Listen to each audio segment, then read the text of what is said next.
दादी की अनोखी कहानियाँ। ये कहानी भरतपुर गांव की है। ये गांव बहुत ही पिछड़ा हुआ होता है। इसकी वजह सरकार नहीं, बल्कि यहाँ के नेता और मुखिया ये सब होते हैं, जिनकी देखरेख में ये गांव होता है। गांव में किसी भी विकास कार्य पर कोई ध्यान नहीं दिया जाता है, क्योंकि सरकार के द्वारा भेजे गए पैसों से ये सभी अपनी अपनी जेबें भरते हैं। एक दिन गांव के कुछ लोग आपस में बातें कर रहे होते हैं और उनमें से एक आदमी बोलता है, ना जाने हमारे इस गांव का विकास कब होगा।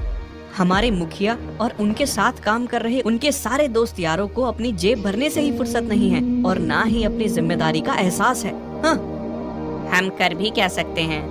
इतने में उसी गांव में रहने वाली बूढ़ी औरत कमला काकी अपने छोटे बेटे अजय के साथ गुजर रही होती है। सामने पूरी सड़क टूटी फूटी होती है, जिसके कारण वो गिर जाती हैं। उनके हाथ में जो थैला होता है, जिसमें हरी सब्जियां, दाल और राशन का कुछ सामान होता है, वो गिर जाता है।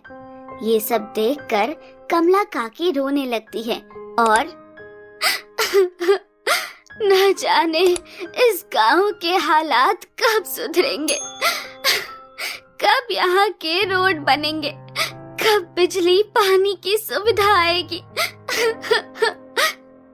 इतने में ये बात उसके बड़े बेटे विजय तक पहुँचती है।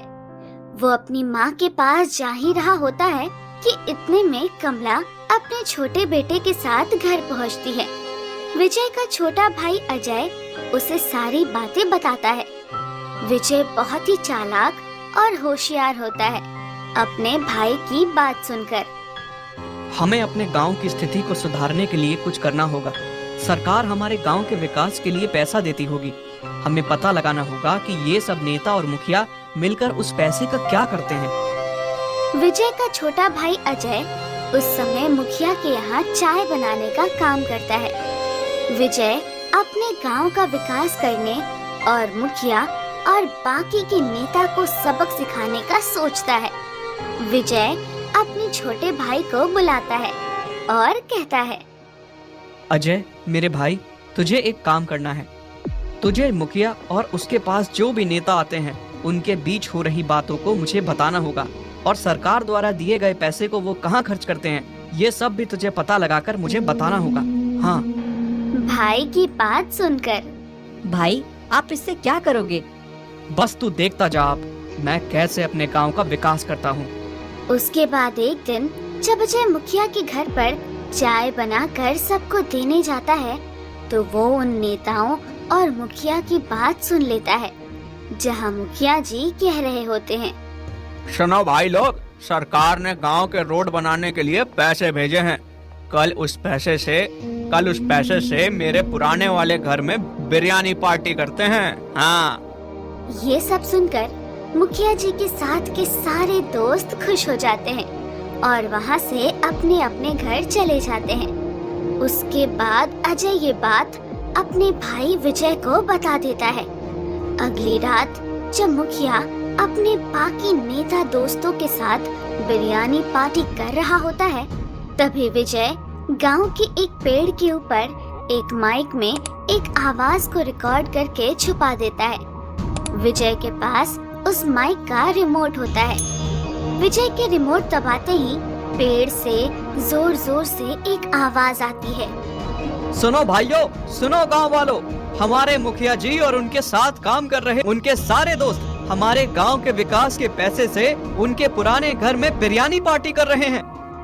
आवाज सुनकर सारे गांव वाले उस पेड़ के पास जाते हैं और पेड़ से आ रहे आवाज को सुनकर बहुत हैरान हो जाते हैं। तभी उनमें से एक वहीं खड़ा आदमी बोलता है, ये पेड़ कैसे बोल सकता है? पता नहीं भाई, ये क्या हो रहा है हमारे गांव में। अभी तो हमें चलकर देखना ही पड़ेगा कि पेड़ जो बोल रहा है वो सच भी है या नहीं। हाँ। उसके बाद सारे गांव वाले मुखिया के पुराने घर पर जाते हैं, तो सच में वो सभी वहाँ बिरयानी पार्टी कर रहे होते हैं। ये सब देखकर गांव वाले चुपचाप बिना कुछ कहे वहाँ से चले आते हैं।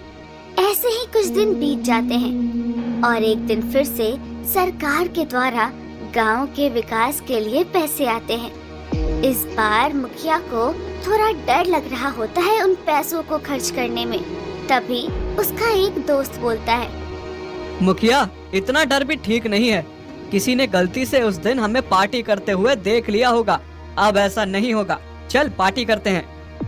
ये सुनकर मुखिया के अंदर फिर से हिम्मत आ जाती है और वो फिर से उन पैसों को अपने किसी दोस्त के बेटे के जन्मदिन पार्टी पर खर्च करने का सोचता है। अजय फिर से ये बात अपने भाई को बता देता है। ये सुनते ही विजय फिर से पहले की तरह माइक में अपनी आवाज रिकॉर्ड करके माइक को पेड़ के बीचों बीच पत्तों में छुपा देता है और फिर से रात होते ही पेड़ से आवाज आने लगती है।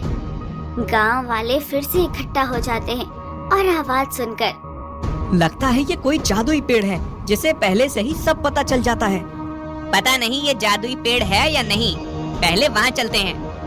सारे गांव वाले पेड़ के बताए हुए जगह पर जाते हैं जहाँ सच में मुखिया और उसके सारे दोस्त जन्मदिन पार्टी कर रहे होते हैं। गांव वालों को वहाँ देखकर मुखिया की नजर नीचे हो जाती है। गांव वाले इस बार भी कुछ नहीं कहते हैं। कुछ दिन ऐसे ही बीत जाते हैं और यह बार बार होने लगता है। कुछ दिनों बाद मुखिया अपने दोस्तों से कहता है, दोस्तों, मैं आप सबसे एक बात कहना चाहता हूँ। मुझे मेरी गलती का एहसास हो गया है और अब मैं गांव के विकास के लिए आने वाले पैसे को गांव के विकास पर ही खर्च करूंगा, ना कि यहाँ वहाँ। हाँ। मुखिया की बात सुनकर उनका दोस्त कहता है, यार, तू क्या बात कर रहा है? अगर तू इन पैसों को गांव के विकास पर खर्च कर देगा तो हम मौज मस्ती कैसे करेंगे? हमने बहुत मौज मस्ती कर ली गांव के विकास के पैसे से। अब मैं गांव वालों की नजरों का सामना भी नहीं कर पा रहा हूं और वो लोग बिना कुछ कहे चुपचाप चले जाते हैं। मैं अपने आप को एक गुनहगार समझने लगा हूं। ऐसा लगता है मानो हर एक गांव वाले की आंखें मुझसे प्रश्न पूछ रही हैं कि मैं उनके गांव का विकास क्यों नहीं करवा पा रहा हूं। उसके बाद मुखिया और उसके सारे दोस्त बदल जाते हैं। उन सबको अपनी गलती का एहसास हो जाता है और वो गांव के विकास के पैसों को अब गांव के विकास पर ही खर्च करते हैं। कुछ ही दिनों में गांव की काफी समस्याएं दूर हो जाती हैं। अब गांव वाले उस पेड़ को पूजने लगते हैं और उनमें से एक आदमी कहता है, ये सब इस जादुई पेड़ की वजह से हुआ है। इसी की वजह से उन सबको अपनी गलती का एहसास हुआ। हाँ। भीड़ में खड़े दोनों भाई अजय और विजय ये सुनकर मुस्कुराने लगते हैं।